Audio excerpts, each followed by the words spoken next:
ओम शांति। करन करावनहार शिव बाबा स्वयं तो कर्मेंद्रियों का आधार बस निमित्त मात्र लेने के लिए आते हैं।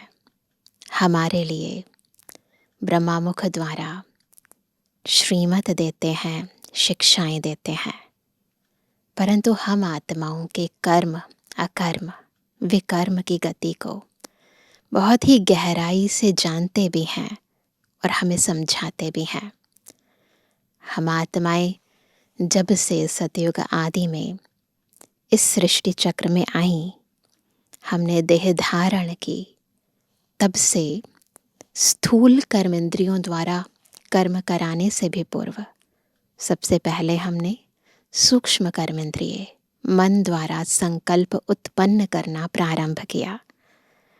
और शुरू में जब संकल्प उत्पन्न भी किया तो वो संकल्प निसंकल्प थे, जैसे कि उसमें कोई ज़्यादा आत्मा की शक्ति विराजमान नहीं थी। आत्मा संकल्प उत्पन्न भी कर रही है और संकल्प के अंदर आत्मा के समस्त गुण, समस्त शक्तियाँ समाहित भी हैं, परंतु उसके बाद भी आत्मा का कोई विकर्म नहीं बन रहा। जैसे कर्म करते हुए भी आत्मा अकर्मी है, परंतु द्वापर युग में आते आते यही कर्म यानी सूक्ष्म कर्म जब देह भान वश उत्पन्न होने लगे तो आत्मा के संकल्प सबसे पहले विकल्प बनने लगे और फिर विकल्प बनने के कारण आत्मा के कर्म भी विकर्म होने लगे। और इसीलिए बाबा संगम युग पर जब आते हैं तो हमारे इन विकर्मों को विनाश करने की, हमारे संकल्पों को व्यर्थ से समर्थ बनाने की विशेष युक्तियाँ बताते हैं। आज की मुरली हमें संकल्प, विकल्प, इन सब बातों की गहन गति बता रही है। कर्म, विकर्म, अकर्म का गुह्य राज समझा रही है। बहुत ही ध्यान से सुनेंगे आज बाबा के मधुर महावाक्य। आज है 23 दिसंबर 2025। प्यारे बाबा के महावाक्य हैं। मीठे बच्चे, जो संकल्प ईश्वरीय सेवा अर्थ चलता है उसे शुद्ध संकल्प व निरसंकल्प ही कहेंगे, व्यर्थ नहीं। प्रश्न है, विकर्मों से बचने के लिए कौन सी फर्ज अदाई पालन करते भी अनासक्त रहो। फर्ज अदाई तो सब पालन करनी है ना, क्योंकि बाबा तो हमें गृहस्थ व्यवहार में रहते हुए कमल पुष्प समान बनाते हैं। लेकिन आंतरिक स्थिति कैसे रहे वो भी बाबा समझाते हैं। उत्तर है, मित्र संबंधियों की सर्विस भले करो, लेकिन अलौकिक ईश्वरीय दृष्टि रख करके करो।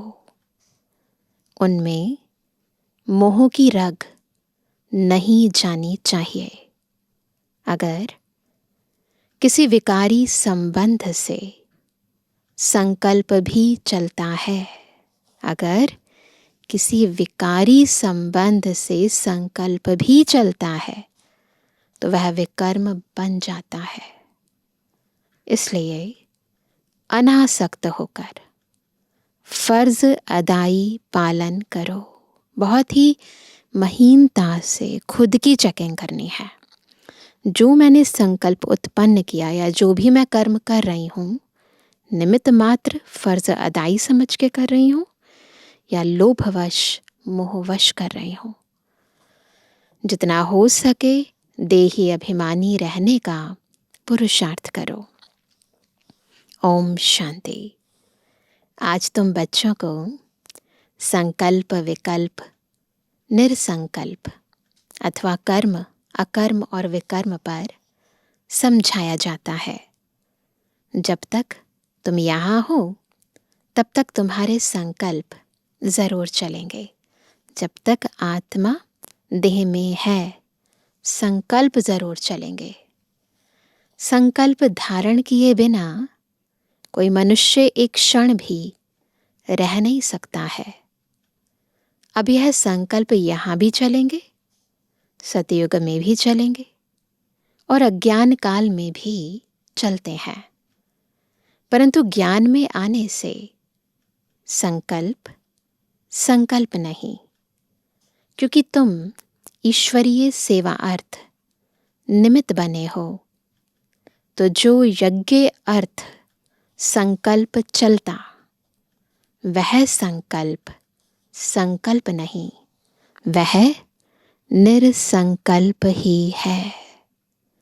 बाकी जो फालतू संकल्प चलते हैं, अर्थात कलयुगी संसार और कलयुगी मित्र संबंधियों के प्रति चलते हैं, वह विकल्प कहे जाते हैं, जिससे ही विकर्म बनते हैं और विकर्मों से दुख प्राप्त होता है। बाकी जो यज्ञ प्रति अथवा ईश्वरीय सेवा प्रति संकल्प चलता है, वह गोया निरसंकल्प हो गया। शुद्ध संकल्प सर्विस प्रति भले चले। देखो, बाबा यहाँ बैठा है, तुम बच्चों को संभालने अर्थ उसकी सर्विस करने अर्थ माँ बाप का संकल्प जरूर चलता है, परंतु यह संकल्प संकल्प नहीं, इससे विकर्म नहीं बनता है।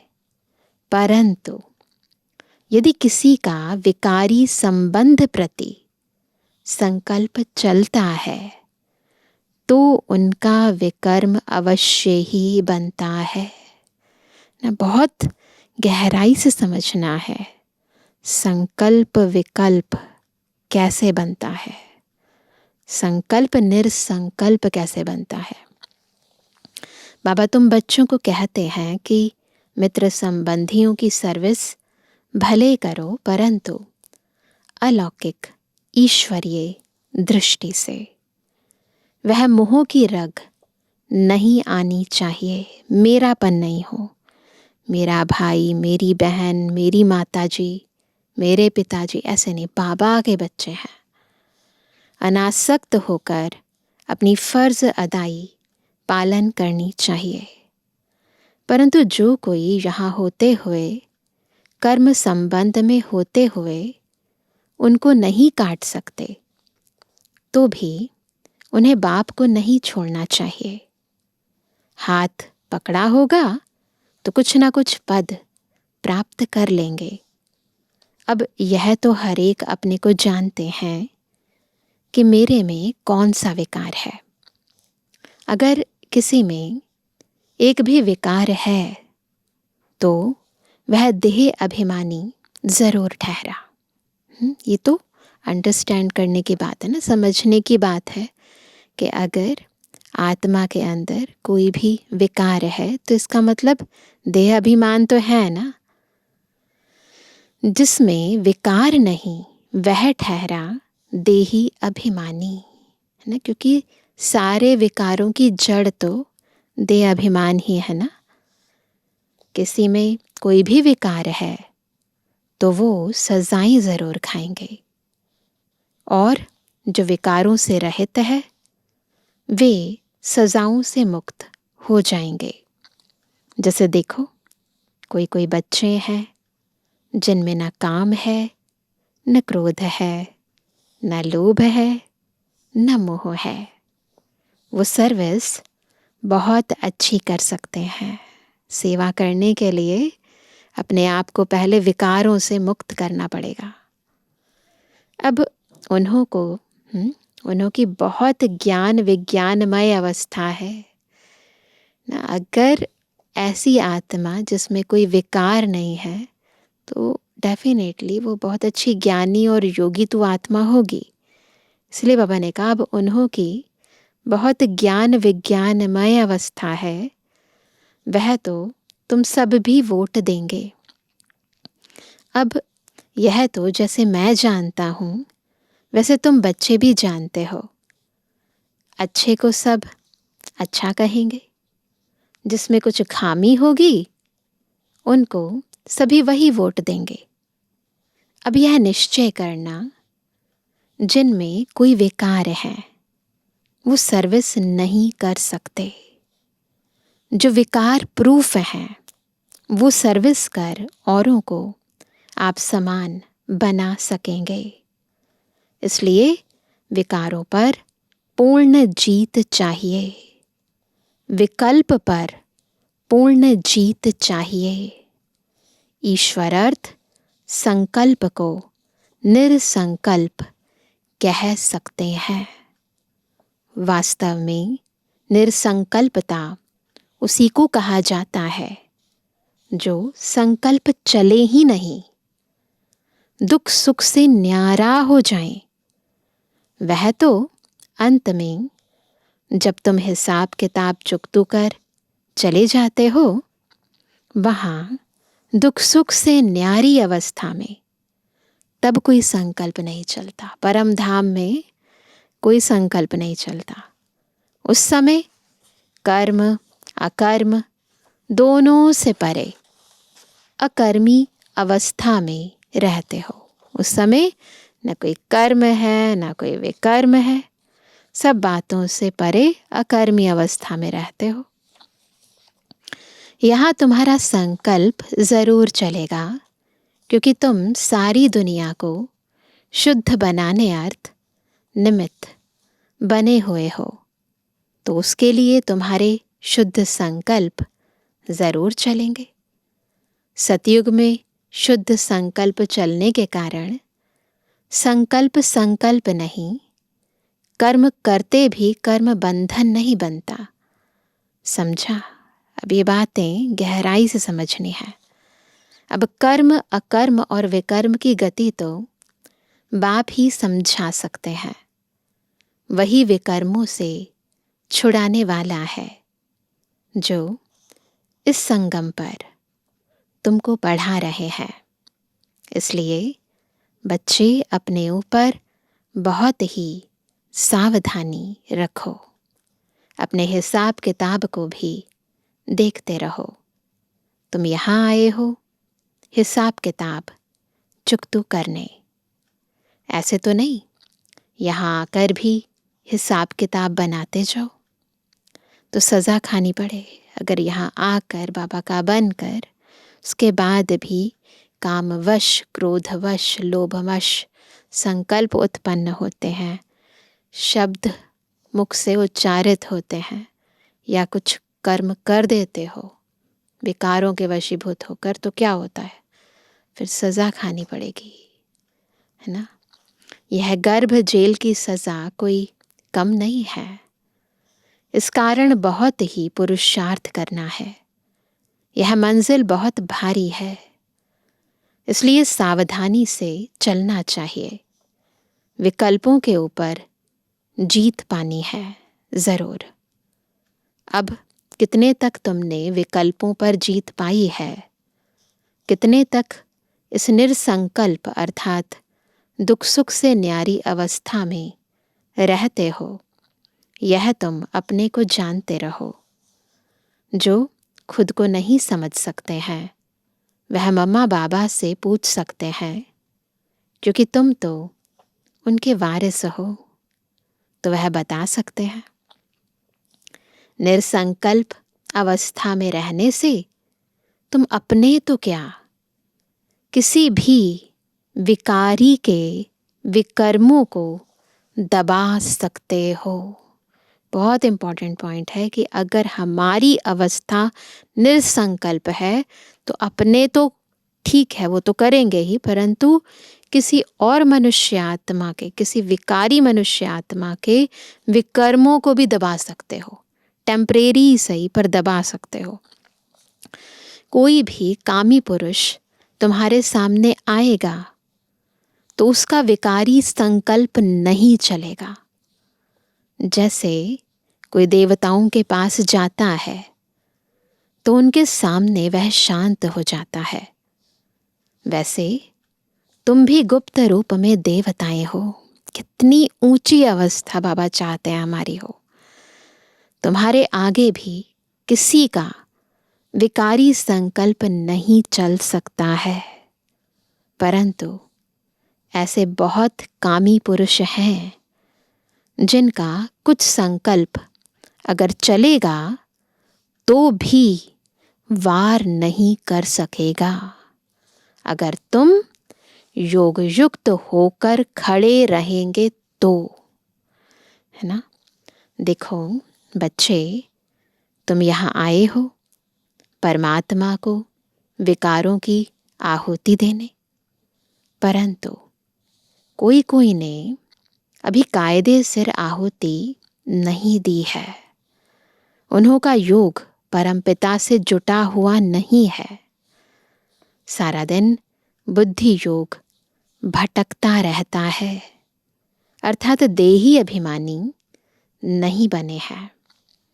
देह अभिमानी होने के कारण किसी के स्वभाव में आ जाते हैं, जिस कारण परमात्मा से प्रीत निभा नहीं सकते हैं, अर्थात परमात्मा अर्थ सर्विस करने के अधिकारी नहीं बन सकते हैं। तो जो परमात्मा से सर्विस ले फिर सर्विस कर रहे हैं, अर्थात पतितों को पावन कर रहे हैं, वही मेरे सच्चे पक्के बच्चे हैं। उन्हें बहुत भारी पद मिलता है। तो खुद को चेक करो, क्या हम सच्चे पक्के बाबा के बच्चे हैं? अभी परमात्मा खुद आकर तुम्हारा बाप बना है। उस बाप को साधारण रूप में न जानकर कोई भी प्रकार का संकल्प उत्पन्न करना, अगर बाबा को हमने यथार्थ रूप से नहीं जाना, आया तो है बाबा साधारण रूप में, परंतु अगर हम उसे नहीं जानते और फिर संकल्प उत्पन्न करते हैं, गोया विनाश को प्राप्त होना। अभी वह समय आएगा जो 108 ज्ञान गंगाएं पूर्ण अवस्था को प्राप्त करेंगी। बाकी जो पड़े हुए नहीं होंगे वे तो अपनी ही बर्बादी करेंगे।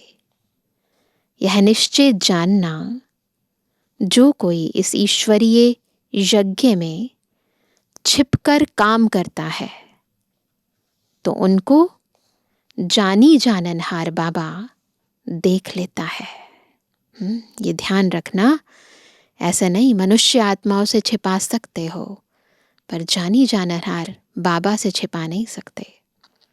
वह फिर अपने साकार स्वरूप बाबा को टच करता है।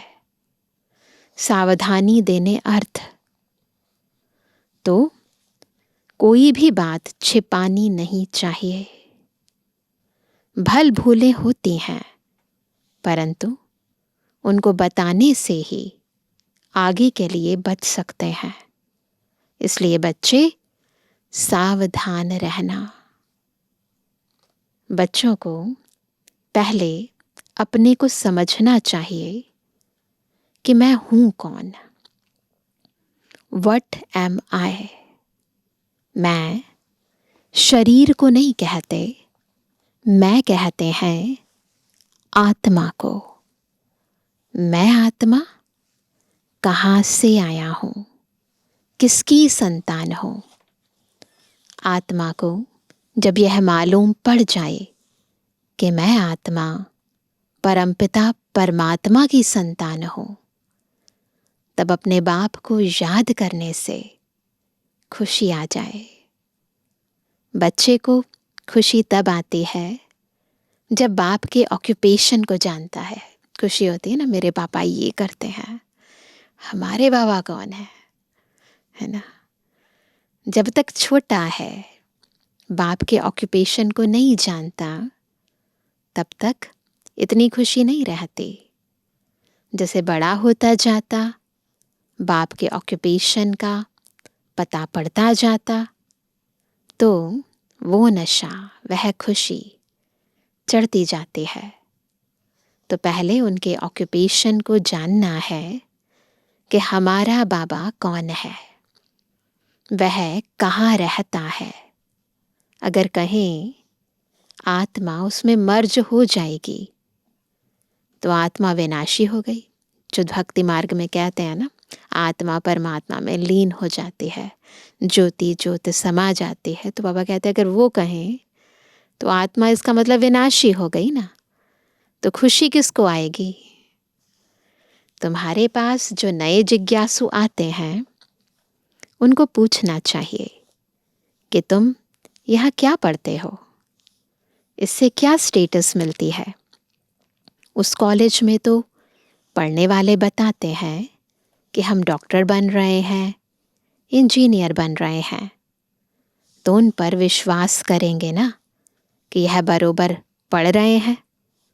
यहाँ भी स्टूडेंट्स बताते हैं कि यह है दुख की दुनिया, जिसको नर्क, हेल अथवा डेविल वर्ल्ड कहते हैं। उनके अगेंस्ट है हेवन अथवा डेटी वर्ल्ड, जिसको स्वर्ग कहते हैं। यह तो सभी जानते हैं, समझ भी सकते हैं कि यह वह स्वर्ग नहीं है, यह नर्क है अथवा दुख की दुनिया है, पापात्माओं की दुनिया है। तब तो उसको पुकारते हैं कि हमको पुण्य की दुनिया में ले चलो।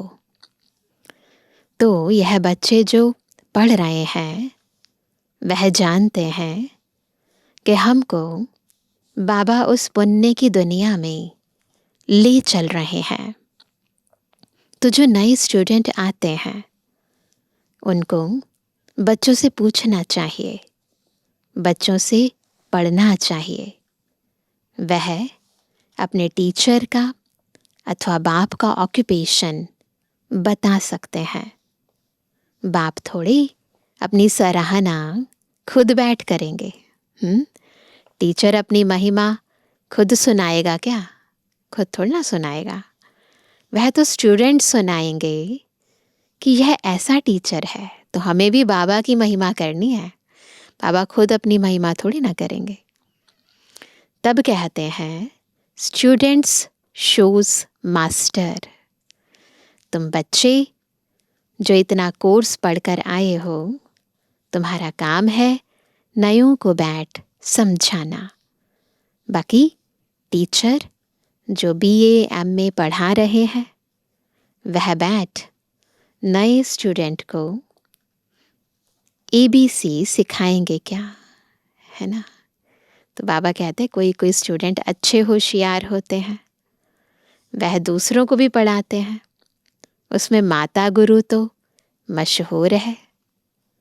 यह है डेटी धर्म की पहली माता, जिसको जगदम्बा कहते हैं। मम्मा के लिए कह रहे हैं बाबा। माता की बहुत महिमा है। बंगाल में काली, दुर्गा, सरस्वती और लक्ष्मी, इन 4 देवियों की बहुत पूजा करते हैं। अब उन 4 का ऑक्यूपेशन तो मालूम होना चाहिए। जैसे लक्ष्मी है तो वह है गॉडेस ऑफ वेल्थ, वह तो यहाँ ही राज्य करके गई है इसी सृष्टि पर। बाकी काली, दुर्गा आदि यह तो सब इस पर नाम पड़े हैं, है ना। अगर 4 माताएं हैं, है ना, माता तो एक ही है ना, वो तो ब्राह्मणी है। और ब्राह्मणी के रूप में जो मम्मा ने कर्तव्य करे, उस रूप में मम्मा के अनेक प्रतीकात्मक चित्र बनाए हैं, उनके अलग अलग नाम रखे हैं। बाकी लक्ष्मी जो मम्मा का स्वरूप स्वर्ग में होता है, वो तो यहीं पर राज्य करके गई है। तो बाबा कहते हैं अगर 4 माताएं हैं तो उनके 4 पति भी होने चाहिए। अब लक्ष्मी का तो नारायण पति प्रसिद्ध है। काली का पति कौन है? तो किसी ने कहा शंकर, लेकिन शंकर को तो पार्वती का पति बताते हैं। पार्वती के ही विभिन्न रूप बताते हैं भक्ति मार्ग के अंदर, जिसमें एक काली भी है। पार्वती कोई काली नहीं है, ये बाबा क्लियर कट के बता रहे हैं। बाकी भक्ति मार्ग में कथाओं में बताते हैं ये। तो बाबा कहते पार्वती कोई काली नहीं है, बहुत हैं जो काली को पूजते हैं, माता को याद करते हैं, लेकिन पिता का पता नहीं है। काली का या तो पति होना चाहिए या पिता होना चाहिए, लेकिन यह कोई को पता नहीं है। तुमको समझाना है कि दुनिया यह एक ही है। जो कोई समय दुख की दुनिया अथवा दोजक बन जाती है, वही फिर सतयुग में बहिष्ठ अथवा स्वर्ग बन जाती है। लक्ष्मी नारायण भी इस ही सृष्टि पर सतयुग के समय राज्य करते थे। बाकी सूक्ष्म में तो कोई वैकुंठ है नहीं, सूक्ष्म वतन में कोई ऐसी दुनिया ही नहीं है ना, तो वहाँ तो कोई वैकुंठ है नहीं जहाँ सूक्ष्म लक्ष्मी नारायण है। उनके चित्र यहाँ ही है, इसी सृष्टि पर है ना, लक्ष्मी नारायण के मंदिर है। तो पापा कहते अगर चित्र यहाँ है तो यहाँ ही होकर गए हैं ना, तो ज़रूर यहाँ ही राज्य करके गए हैं। खेल सारा इस कॉर्पोरियल वर्ल्ड में चलता है। हिस्ट्री ज्योग्राफी इस कॉर्पोरियल वर्ल्ड की है। सूक्ष्म वतन की कोई हिस्ट्री ज्योग्राफी होती नहीं। लेकिन सभी बातों को छोड़ तुमको नए जिज्ञासु को पहले अल्फ सिखलाना है, फिर बे समझाना है। अल्फ है गॉड, वह सुप्रीम सोल है। जब तक यह पूरा समझा नहीं है, तब तक परम पिता के लिए वह लव नहीं जागता। जब तक परमात्मा का यथार्थ परिचय नहीं मिला ना, तब तक वो प्यार बाबा के प्रति आत्मा का उजागर नहीं होता, वह खुशी नहीं आती। क्योंकि पहले जब बाप को जाने तब उनके ऑक्यूपेशन को भी जानकर खुशी में आवे। तो खुशी है इस पहली बात को समझने में। गॉड तो एवर हैप्पी है, आनंद स्वरूप है। उनके हम बच्चे हैं, तो क्यों ना वह खुशी आनी चाहिए। वह गुदगुदी क्यों नहीं होती, अंदर इतनी खुशी क्यों नहीं होती है ना। बाबा कहते हैं I am son of God, I am ever happy master God, है ना। तो ऐसी स्थिति होती है, वह खुशी नहीं आती, तो सिद्ध है अपने को सन यानी बच्चा नहीं समझते हैं। God is ever happy but I am not happy. क्यों? क्योंकि फादर को नहीं जानते हैं। बात तो सहज है। कोई कोई को यह ज्ञान सुनने के बदले शांति अच्छी लगती है ऐसे बच्चे भी, क्योंकि बहुत हैं जो ज्ञान उठा भी नहीं सकेंगे। इतना समय कहाँ है, बस इस अल्फ को भी जानकर साइलेंस में रहें तो वह भी अच्छा है। जैसे सन्यासी भी पहाड़ों की कंदराओं में जाकर परमात्मा की याद में बैठते हैं, वैसे परमपिता परमात्मा की उस सुप्रीम लाइट की याद में रहें तो भी अच्छा है। उसकी याद से सन्यासी भी निर्विकारी बन सकते हैं, परंतु घर बैठे तो याद कर नहीं सकते। वहाँ तो बाल बच्चों में मोह जाता रहेगा, इसलिए तो सन्यास करते हैं। होली बन जाते तो उसमें सुख तो है ना। सन्यासी सबसे अच्छे हैं। आदिदेव भी सन्यासी बना है ना। यह सामने उनका यानी आदिदेव का मंदिर खड़ा है। दिलवाड़ा मंदिर की बात कर रहे हैं बाबा, जहाँ तपस्या कर रहे हैं। गीता में भी कहते हैं देह के सभी धर्मों का सन्यास करो। हम भी सन्यासी हैं, पर बेहद के। वह सन्यास कर जाते तो महात्मा बन जाते। गृहस्थी को महात्मा कहना बेकायदे है। तुमको तो परमात्मा ने आकर सन्यास कराया है। सन्यास करते ही हैं सुख के लिए। महात्मा कभी दुखी नहीं होते। राजाएं भी सन्यास करते हैं तो ताज आदि फेंक देते हैं। बहुत सारे राजा महाराजाओं ने सन्यास किया। जैसे गोपी चंद ने सन्यास किया तो जरूर इसमें सुख है। अच्छा मीठे मीठे के लिए जवानी बच्चों पितृवानी बाप दादा का दिल जान सको प्रेम से नंबरवार प्रसाद अनुसार यादगार और गुणवानी। रूहानी बच्चों की रूहानी बाप दादा को गुड मॉर्निंग, नमस्ते नमस्ते नमस्ते। धारणा के लिए मुख्य सार पहला, कोई भी उल्टा कर्म छिपकर नहीं करना है। बाप दादा से कोई भी बात छिपानी नहीं है, बहुत बहुत सावधान रहना है। दूसरा, स्टूडेंट शोज मास्टर, जो पढ़ा है वह दूसरों को पढ़ाना है। एवर हैप्पी गॉड के बच्चे हैं, इस स्मृति से अपार खुशी में रहना है। वरदान है, विकारों रूपी सांप को भी शैया बनाने वाले विष्णु के समान सदा विजयी निश्चिंत भव। बिल्कुल अपना चित्र बुद्धि के सामने रखो। विष्णु का चित्र क्षीर सागर में शेष शैया पर। तो इसलिए बाबा ने कहा विकारों रूपी सांप को शैया बनाने वाले विष्णु के समान सदा विजयी निश्चिंत भव। जो विष्णु की शेष शैया दिखाते हैं, यह आप विजयी बच्चों के सहज योगी जीवन का यादगार है। सहज योग द्वारा विकारों रूपी सांप भी अधीन हो जाते हैं। जो बच्चे विकारों रूपी सांपों पर विजय प्राप्त कर उन्हें आराम की शैया बना देते हैं, वह सदा विष्णु के समान हर्षित व निश्चिंत रहते हैं। तो सदा यह चित्र अपने सामने देखो कि विकारों को अधीन किया हुआ अधिकारी हूं। आत्मा सदा आराम की स्थिति में निश्चिंत है। ये चित्र इमर्ज रूप में रहे। बिल्कुल विकारों पर विजयी स्थिति। स्लोगन है, बालक और मालिकपन के बैलेंस से प्लान को प्रैक्टिकल में लाओ।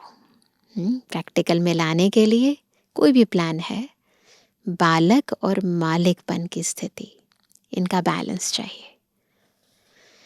आज का व्यक्त इशारा, अब संपन्न व कर्मातीत बनने की धुन लगाओ।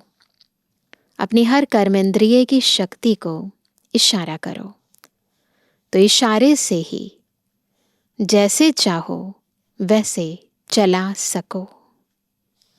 ऐसे कर्मेंद्रिय जीत बनो, तब फिर प्रकृति जीत बन कर्मातीत स्थिति के आसनधारी सो विश्व राज्य अधिकारी बनेंगे। हर कर्मेंद्रिय जी हजूर जी हाजिर करती हुई चले। आप राज्य अधिकारियों का सदा स्वागत अर्थात सलाम करती रहे, तब कर्मातीत बन सकेंगे।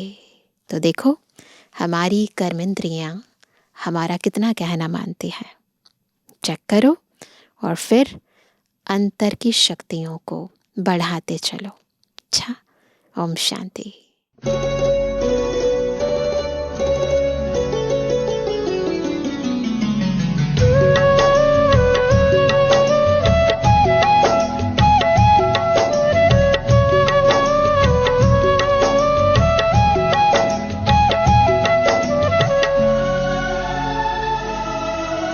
कर्म हमारे श्रेष्ठ बनेंगे,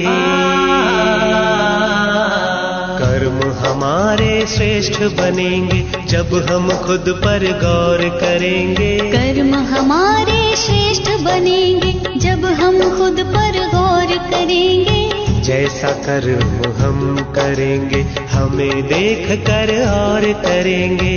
जैसा कर्म हम करेंगे हमें देख कर और करेंगे। कर्म हमारे श्रेष्ठ बनेंगे।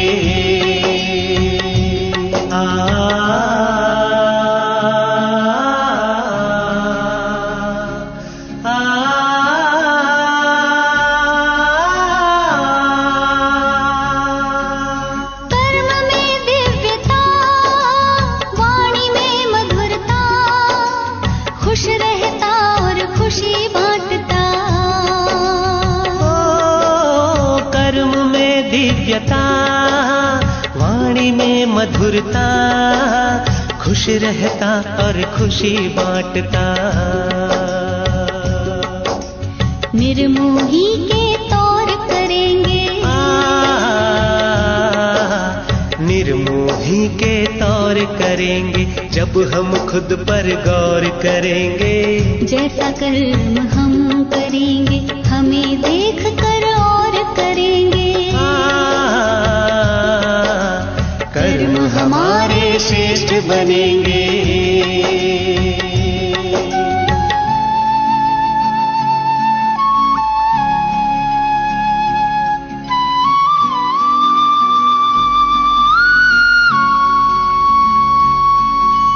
कथनी करनी में भेद न रहता, जो कहता वह खुद भी करता।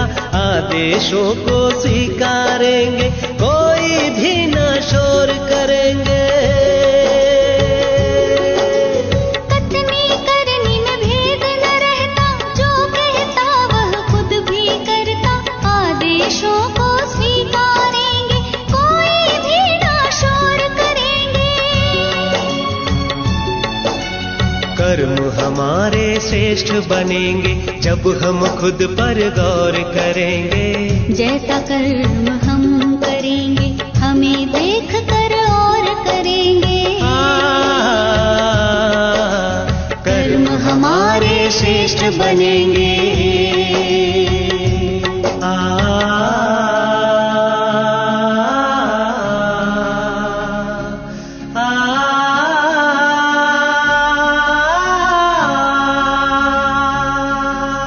नम्र रहता और झुकता, ग्लानि निंदा सब कुछ सहता।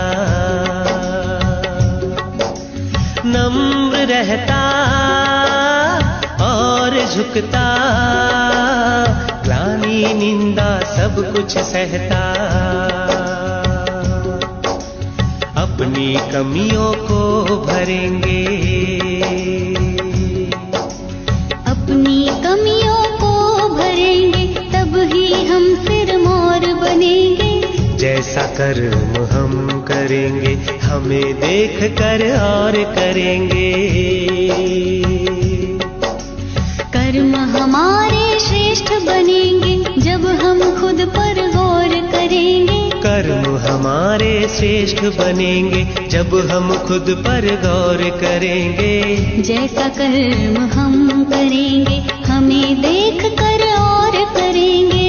जैसा कर्म हम करेंगे हमें देख कर और करेंगे। कर्म हमारे श्रेष्ठ बनेंगे जब हम खुद पर गौर करेंगे। कर्म हमारे श्रेष्ठ बनेंगे जब हम खुद पर गौर करेंगे। जैसा कर्म हम करेंगे हमें देख कर और करेंगे। हमें देख कर और करेंगे। हमें देख कर और करेंगे। हमें देख कर और करेंगे। हमें देख कर